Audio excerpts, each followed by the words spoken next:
everyone, and welcome to this week's Financial Flash. I'm Kristine Meyer, Retirement Plan Specialist with the Stiles Financial team.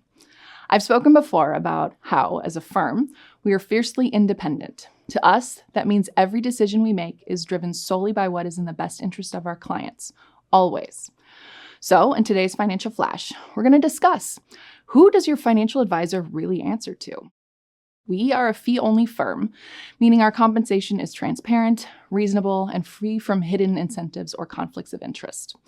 Every choice we make, from the financial institutions we work with, to the investments we select, to the technology operating behind the scenes, is intentional and centered around our clients' needs.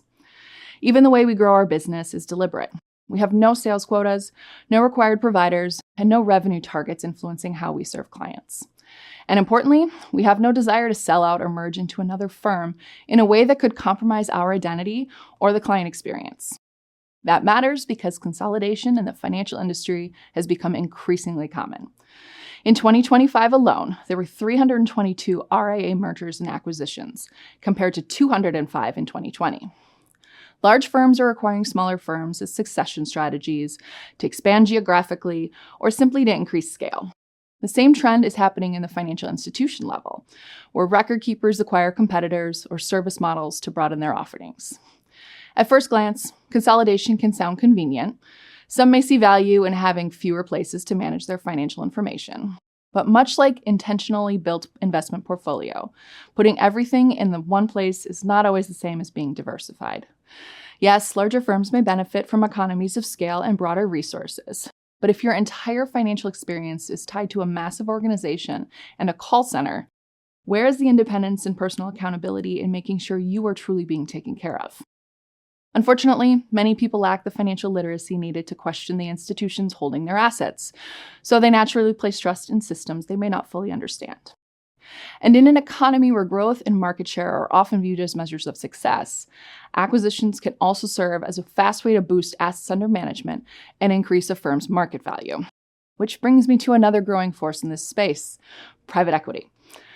Of those 322 RIA acquisitions, 51% involve private equity-backed aggregators. At the end of the day, private equity firms exist to generate returns for investors. That does not automatically make them bad actors. In fact, private equity can provide capital, improved technology, and succession opportunities for firm owners.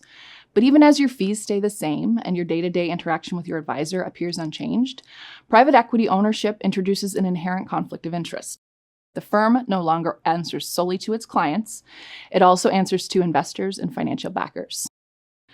At the end of the day, independence gives us at Stiles the freedom to do what is right for our clients, and that is something we intend to protect.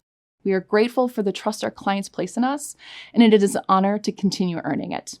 Thank you so much for joining us, and we'll see you next time for another Financial Flash. All right. Educational content by the professionals at Stiles Financial Services, delivering customized portfolios aligned to your unique wealth goals.